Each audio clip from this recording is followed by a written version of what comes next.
Welcome everyone to the Monk's Life Story, the episode number 5. Today again, my name is Luang Phi Narongchai Thanajayo. I'm going to be your host tonight, sharing with you the story of the Monk's Life project, the story of a lot of people in the past in the Buddha time and some of the wisdom from the Buddhist text. And as I mentioned last week on the last episode that we just start the last batch ordination of this year, which is start from October 1st, running until the end of this month, 30 days. And this is the first week. Okay, we just finished the ordination yesterday, and we come back today. In fact, we just arrived an hours ago.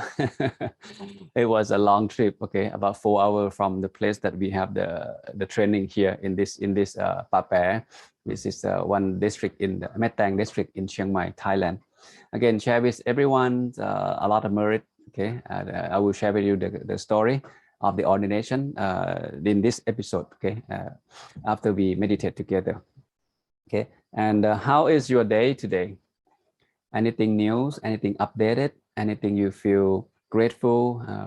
Hope you have a lot of energy. Okay, have a lot of positivity, a lot of merit that happening today. Luang Phi personally feel like time goes by really quickly.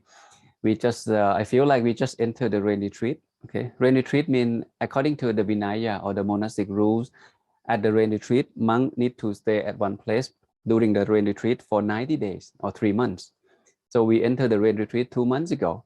So this month I believe on the 19th, okay, we will be ended this rain retreat, and feel like we just entered the rain retreat like last week. On all of a sudden, in the next 2 weeks, it's gonna be finished. That means 90 days that I and my team, we are here in this mountain and providing ordination and training for foreigner. Unbelievable fast, 90 days. So, and we never feel enough of having more time to do good deeds for ourselves and to help others as well. Okay, there is a word saying, that time kills every being indiscriminately. And I feel like, wow, this is quite interesting sentence. Usually people said, well, I have a few hours to kill, I have time to kill, so let's watch movie, let's go shopping, let's, went online and do something else because we have time to kill. But if we think deeper, we maybe realize that no, we don't have time to kill. Time is actually killing us every breath that we take. So smart people will reflect on this fact and use the most out of the time that we have on each day. Not only we do what we have to do as a father, as a boss, do your best on your career, on your work, under your responsibility. At the same time, we find time to look for way that we can help others as well, not only benefit ourselves and our family. So we look for way to support others and be kind and benefit others as well. So being a monk is not just ordain and, and get lost and stay in the wood and just meditate. It's not just that. In the past 15 years, Luang Phi and my team, we have been providing ordination and training for many people. Okay, we're talking about more than 1,000 men from around the world, from different walks of life, have come to Thailand and seek for ordination. So we provide ordination and training for them in English and in Chinese simultaneously, but it's once a year thing. But this, in the past 2 years, because of the pandemic of COVID-19, so we don't have ordination as a mass ordination. And this year we figured out that let's get back to work. Let's provide the ordination and training for those spiritual seeker, whoever can come and can make it here to this mountain, to this retreat center. We will help them ordain. Even one person come, it doesn't matter. Please come, and then we help you ordain, and then you can explore the monk's life, you can learn about meditation and live life simple here together in this beautiful and peaceful environments up to the north of Thailand. And that's what we've been doing this year for 5 batches. And this October again is the last batch of this year for ordination. So we have 10 people from 8 countries. Unbelievable. They come far away from their home, from Canada, from Germany, from UK, from Philippines, from Norway, okay, from many countries have come to this batch, come to Thailand and spend 14 days quarantine according to the state law. Okay, After that 14 days, they fly directly from Bangkok to Chiang Mai and come here. It took a long time and a lot of process to get here. And then, the first week, there's a lot of things that they need to adjust themselves and prepare for the ordination. And yesterday, okay, the first step actually perfectly complete.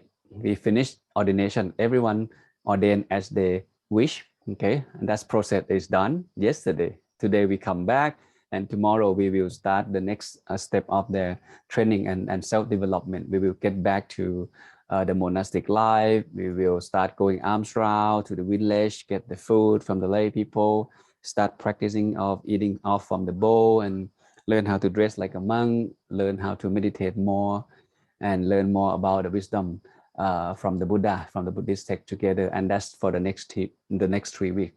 Okay, so I will share with you the story and some of the picture of the ordination. So in a moment, so after we finish meditation.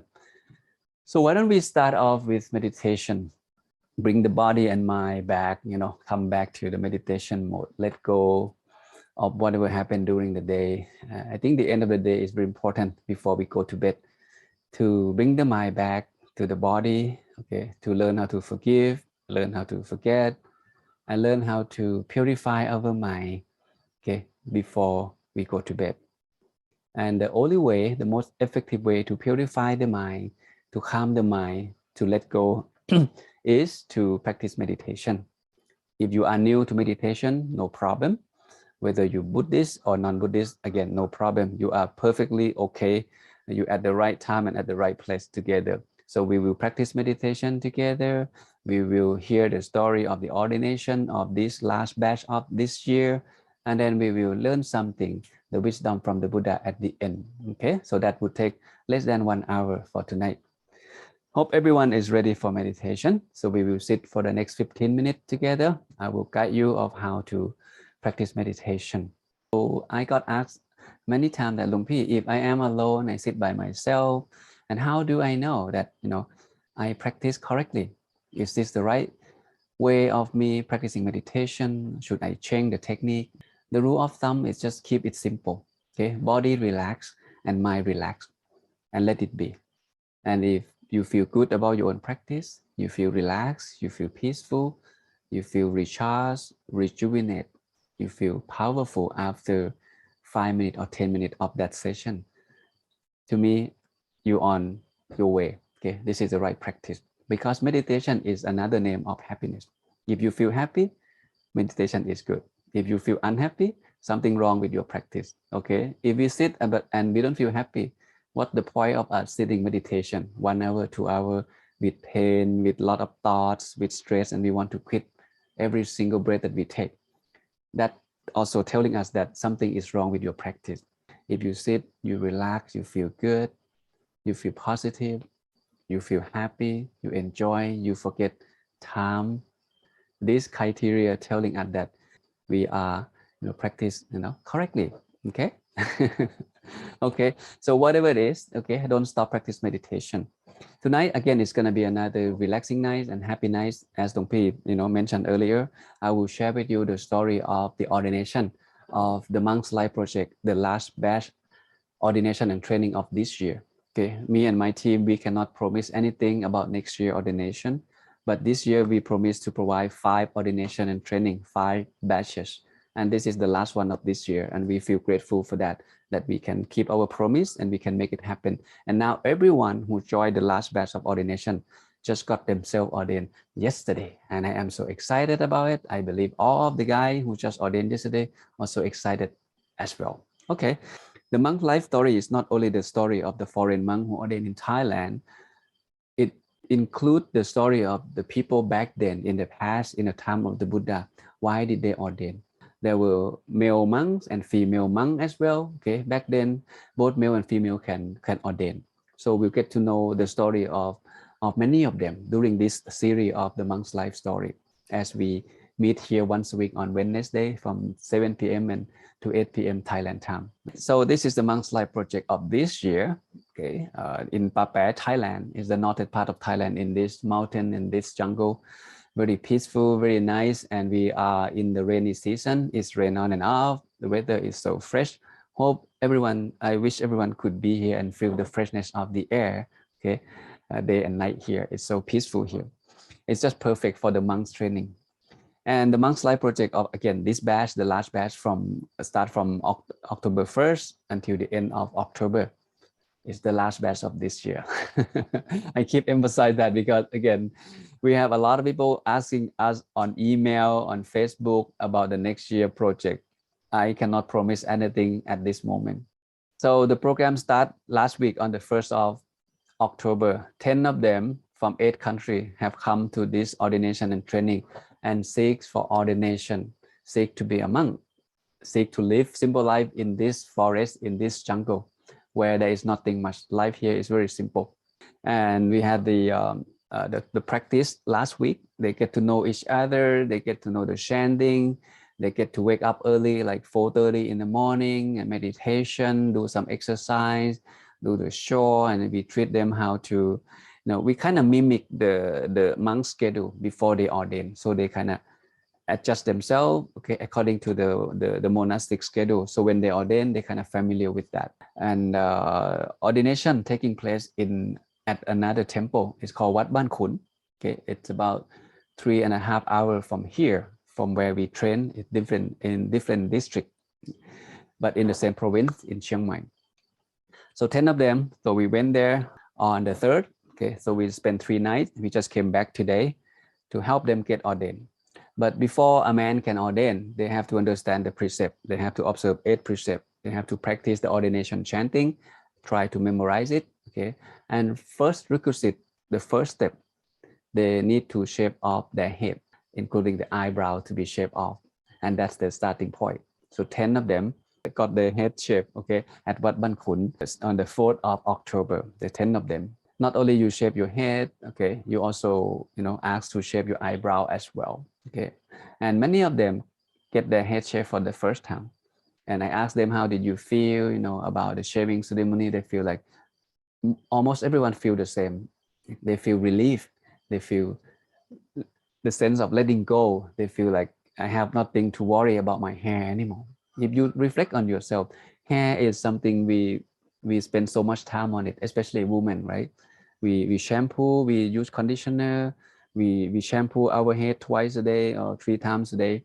Okay, we have to change the hairstyle, we have to change the color, we have to follow the fashion, we have to invest a lot of things in our hair. But among first thing, for anyone who wants to be a monk, whether you male or female, you have to let go of this hair.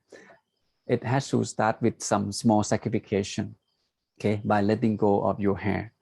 So you can feel the sense of less worry, feel the sense of letting go. So everyone feel relief, everyone feel like really light, okay, after all the hair is gone. From now on, they don't need shampoo or conditioner.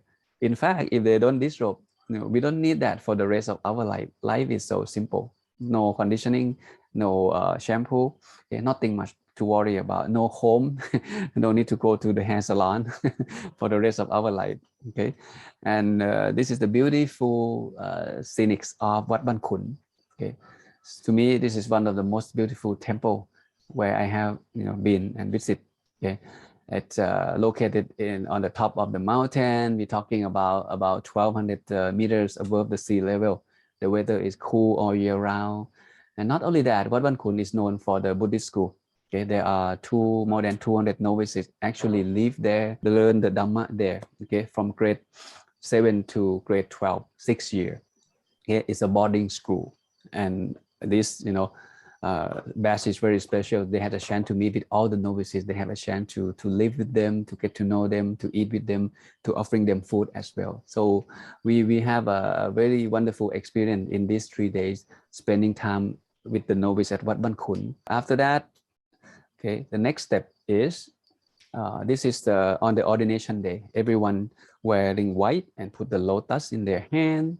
Now we pay respect to the ordination ground by walking 3 rounds, okay, around the main chapel. This chapel, okay.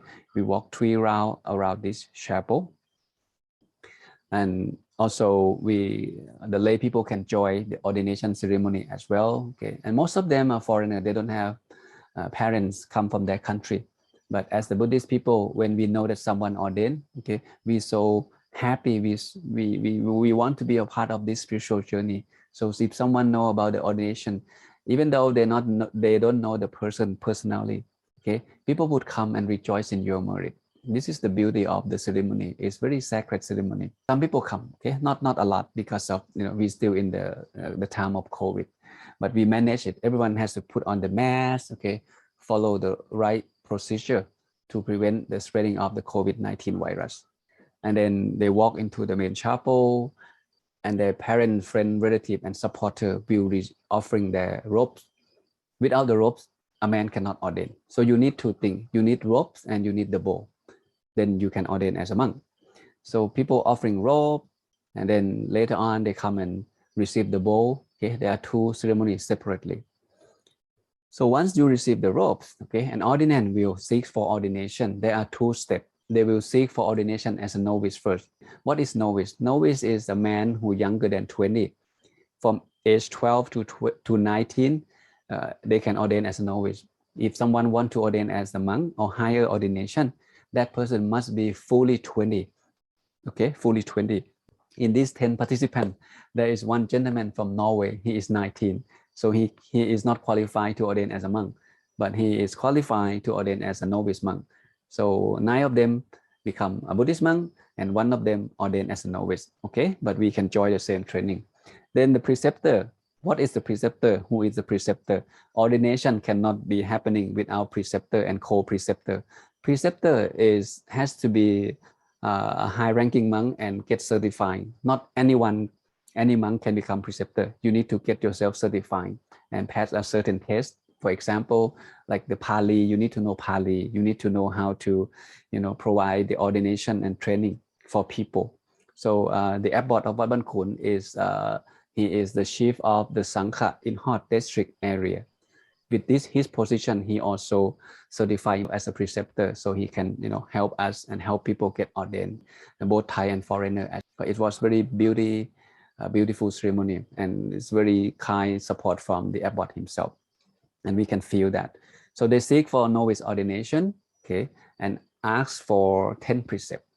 They have to do a certain chanting, and they receive the preceptor will give them the robes, okay, and then they go to the back and get dressed. Okay, they not become a monk or novice yet, okay, so they get dressed and come back again to receive the 10 precepts. And once they receive the 10 precepts, that man become a novice. So if someone want to become a novice, this is done, finished. You can become a novice. But these gentlemen, they are here to become a monk. So they need to go through another step of ceremony, which is the higher ordination, seeking for upasampada, or the ordained as a Buddhist monk. So 3 of them, okay, one group ordained with the preceptor. It takes about 15 to 20 minutes. And then, the next batch, and then the third batch. We have 3 batches. So 9 of them, 3 times, okay, ordination separately. And at the end, everyone's become a monk. Okay, so I was there, okay, sitting with them, and the ordination require at least 15 monks to be a witness of the ordination. So we sit beside the preceptor.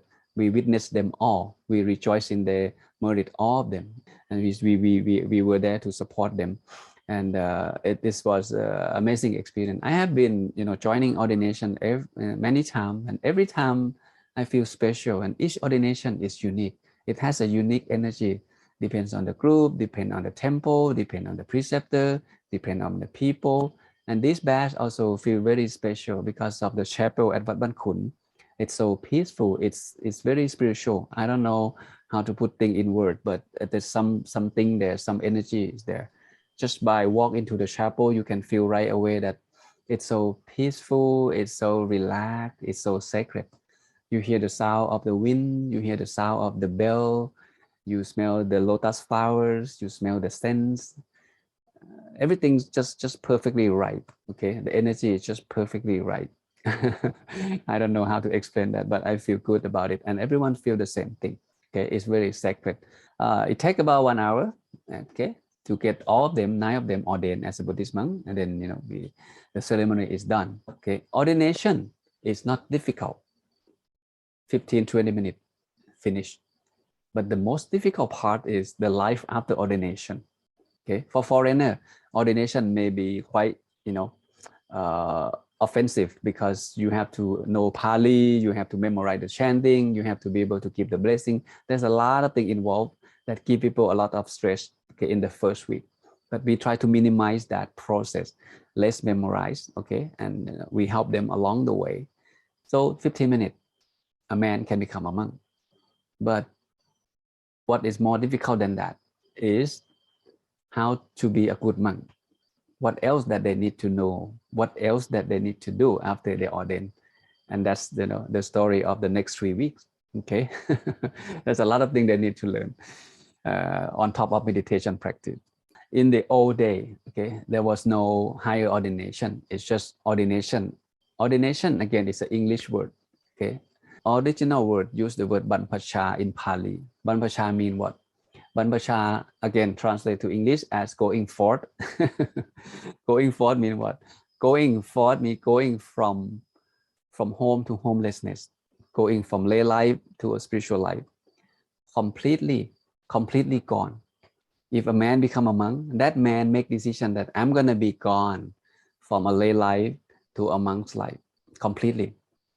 And that implies that whatever the lay people do, I will not do. Lay people eat dinner, I don't eat dinner. Lay people entertain themselves, I have no time for entertainment. Lay people observe 5 precepts or no precept, I observe 227 precepts. This is the bottom line. We are completely gone from home to homelessness. And that's the idea of going forth. And later on, the ordination, structure had changed. If someone under the age of 20, they ordain as a novice, we call Banpacha. And if someone fully 20 and above, and that person is qualified to ordain as a monk, so we call Upasamppata or higher ordination. Okay, but no matter what, everyone has to ordain as a novice first, Banpacha, and then ordain again. Okay, the next ordination is higher ordination or Upasamppata, the 2 steps. And when they ordain, this is the words that they say. Everybody say the same thing. The same time 2,500 years ago in the time of the Buddha. And now in this 21st century, and I believe they're gonna be saying the same words 500 years from now, 1,000 years from now, 5,000 years from now, the same thing. So what did they say? They said, they put the saffron robe in their palm, stand in front of the preceptor, and they said, Sabbadukkha, nissarana, Nibbana, sacchikaranatthaya. They say this repeatedly 3 times in front of the preceptor, in front of all the monks, 20 monks in front of them. So what does this mean? It means that, preceptor, please help me. Please ordain me. I want to free myself from suffering. I want to realize or attain the ultimate peace or Nibbana. Ordination has meaning. It has a very deep meaning. What happened in a typical situation, okay? If a man meet the Buddha, he listened to the Buddha teaching, he understands the Buddha teaching, and he realized the nature of life, that life is dukkha, and there is a way to free himself from dukkha. And then he had faith toward the teaching of the Buddha, so he seek for ordination. So for someone to be success in ordination, that person must have a very clear goal in his ordination, which is to free himself from suffering. That's the main purpose. And the Buddha himself also, he shared the same story. Okay, he said, it's so difficult to practice religious life as a lay person, as a householder, because it's a narrow path, it's the path of dust.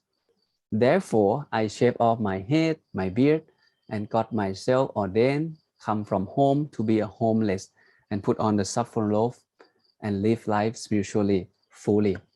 So the Buddha suggests anyone who are seriously about my mental liberation, about free oneself from suffering fully. So he suggests that ordination is the right path to go. Because of this significance. What is it? Because of not understanding and not penetrating the Four Noble Truths fully. That's you and me, you mean us, me mean you and I mean the Buddha himself, have roamed and wandered through this long course of samsara. This particular paragraph to me, it's short, it's very sharp, and it's very deep. He points to the purpose of someone taking ordination. This is the goal of ordination. Because we don't know the true nature of life, because we don't fully understand the Four Noble Truths. And that is why all of us have been born and reborn for a countless lifetime until now. And we don't know when this journey is going to be ended. Until you have accumulated enough merit, enough perfection, and enough wisdom. So we realize that, the teaching of the Buddha is so profound that life is suffering, whoever we are. And there is a way that we can end this cycle of existence by make known of the Four Noble Truths fully. And that is why when someone come to that point, they got themselves ordained. And that happened to many people in the Buddha time. Okay, so again, whoever we are, at the end of the day, we seek for something in common, which is happiness. Ordaining as a Buddhist monk, I myself also seek for the true happiness. I was born Buddhist, and Buddhist people, we have the tradition that, once in our lifetime, we should ordain for our parents to pay gratitude back to them, because we consider that ordination is one way to make a lot of merit, because it gives a man an opportunity to learn the Dhamma, to learn the right teaching so he can live good life. He will understand about the precept, how to live life ethically. He will learn about meditation to develop his mind, and he will learn about the teaching of the Buddha so he can apply those wisdom into his daily life. Then he can live life happy or happier or happiest. But the lay people, we seek happiness from having more, accumulate more of material wealth, success, education, relationship, then we will be happy. So we go out there and start acquiring more and more material wealth. But monks, they look for happiness through different lens, different way. They're having less worry, less item, less material. So they can free themselves, from worry and anxiety. When the mind free from worry, where does the mind go? The mind come back in the body and the mind stays still. So the Buddha confirmed that there is no happiness surpasses peace of mind. No mean what? No mean no. If you search for the happiness to the wrong direction, we will not find it. Just like you search for the water in the stone, you will not find the water in the stone. You have to search different paths. So happiness is here, it's free, it doesn't cost anything. You just close your eye, still your mind, bring the mind back. And when your mind is at peace, when your mind being still, you will start understand this sentence of the Buddha, that there is no happiness surpass the peace of mind. It doesn't matter how much education you have, it doesn't matter how much money you have, how much success you have.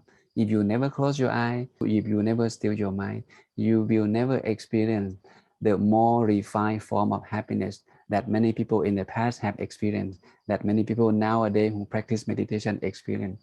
So I encourage you, whoever you are, to kind of, spend time, practice meditation. You may not see the result today or next week, but as long as you cultivate that habit, it will be very helpful. It will be very useful in your daily life, because the nature of life is dukkha. Dukkha can refer to conflict, problem, and suffering in life. Okay, we encounter a lot of conflict on a daily basis. We need to know how to protect our mind. We need to know how to control our thinking. Less worry, less in thought, and less in negativity in our mind. Then we can live life, happily. Then we can go to bed tonight in peace, sleep in peace. We can learn how to relieve, how to forgive, how to forget, how to let go, okay, simply through the meditation practice. Okay, so with that, I think it's a perfect timing. So feel free to join me Okay, every Wednesday, 7 p.m. to 8 p.m. Thailand time. If you have any question, you can type in the chat box. Okay, hopefully, we can get back to answer some of your question. Until we meet again, hope everyone stay safe, stay strong, stay happy, and don't forget to practice meditation on your daily basis. Okay, so I'll see you next Wednesday. Please have a good night. Please have a good day, and please stay happy. Rejoice in everyone's merit. Okay.